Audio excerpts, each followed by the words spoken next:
Hey girl, hey, welcome. In this video, I'm going to share with you 5 things I wish I knew before I started sewing. Let's get started.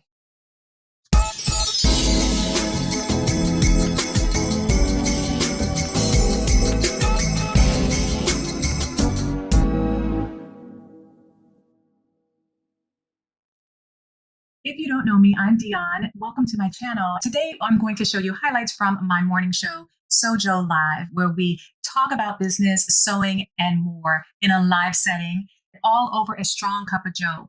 And in this particular episode, we talked about all of the things I wish I knew before I started sewing. So here are 5 of those. Number one, things take time, right? So we're so often acclimated to running to the store and picking up something. And I find that a lot of my students are rushing to the finish line because they think that, oh, I'm going to make it. It's going to be easy. No, it's going to take time. And you'll probably figure out that it's not going to be perfect the first time and the second time, and maybe not even the third time. So there's going to be the possibility of getting frustrated, but it's just it comes with the territory. Okay. So just take your time. It's definitely not a fast sport. So I would say take your time, enjoy. Okay. Got that? Okay. On to number 2. Math is involved. Okay. That's something that I think scares a lot of people. Math is involved when it comes to sewing. There's a lot of fractions. Okay. So if you're not familiar, you will by the end, you'll be frustrated in the beginning, but you'll get pretty familiar by the end. But I want to recommend this little simple, cheap little tool. If you're not familiar with fractions, this little guy here, it has like little cutouts all around it. And each of them is a different fraction that you can then use to make the measurement for the thing that you're sewing. There we go. It's populating now. Okay. Yes, this little tool is perfect for those who don't feel confident. I use this a lot with my students who just need a little bit of help or extra, confidence in the fraction area. Did you think you were going to get away so easy without doing a little math? Rest assured, it's not as hard as you think. So don't shy away from the math. There are tools out there to help you. Okay, on to the next one. When it comes to patterns, working with patterns, if it's your first time working with a pattern, get really familiar with it, read it from top to bottom, study the pictures, get a good sense that you understand what the techniques are, how things should be cut. Don't do anything to your fabric until you have run through it and feel really good about the process. Doesn't mean you have to know exactly how to do it, but how the fabric's going to be manipulated, that there is a seam allowance of this amount here. All of those things make a difference, especially if, when you have to cut them out, because some patterns don't come with seam allowances built in. So you really need to read through and understand if the seam allowance is integrated into the pattern or not. Okay. Measuring twice and cutting once really is a thing. So even with sewing, you want to test, especially if you're making garments for your body. Those are 3D items, and so it can be a little bit more challenging. You could also choose to do something more simple just to kind of get warmed up to the idea, but test regardless. Don't cut out of your beautiful fabric until you have done the pre-work and you know that it's ready to go. You don't want to disappoint yourself messing up your beautiful fabric. All right, you're still here? Awesome. Thank you so much for taking the time to watch my video.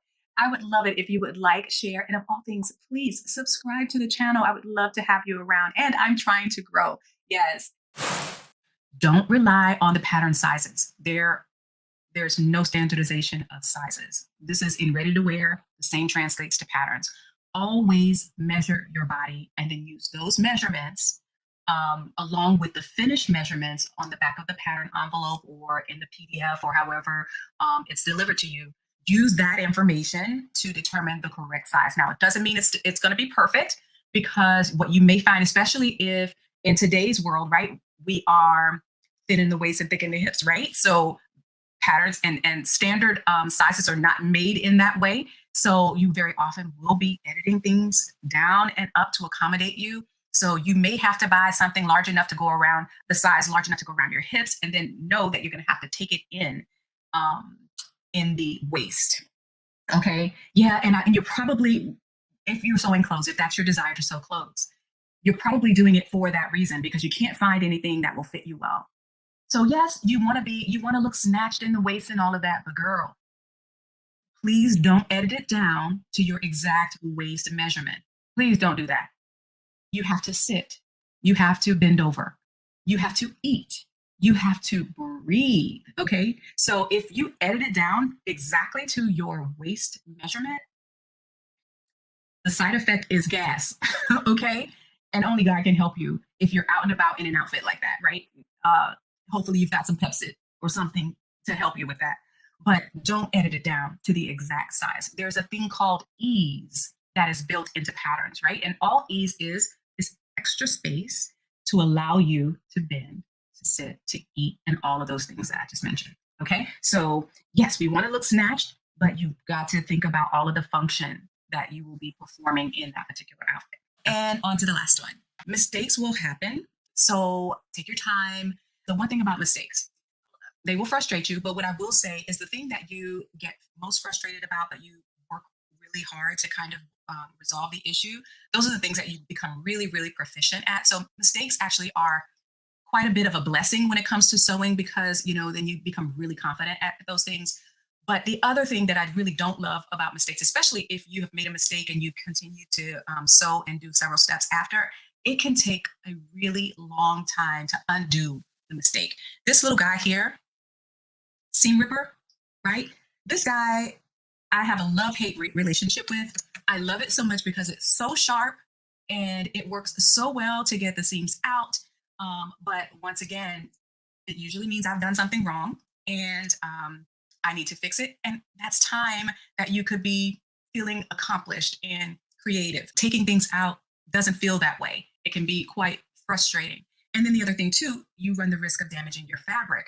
So you have to be really, really careful at taking all of those stitches out.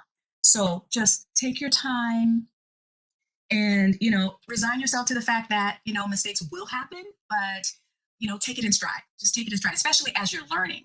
Just be okay with the fact, okay, and go in knowing that I'm going to make some mistakes and I'm here for the learning journey. Okay. So that's the better attitude to have when you're starting out. If you found those 5 things helpful, those things that I wish I knew before I started sewing, then you'll like these. Okay, I'm not sure which one. You'll like these, where I go into more detail about many more things that I wish I knew before I started sewing. Just click the link here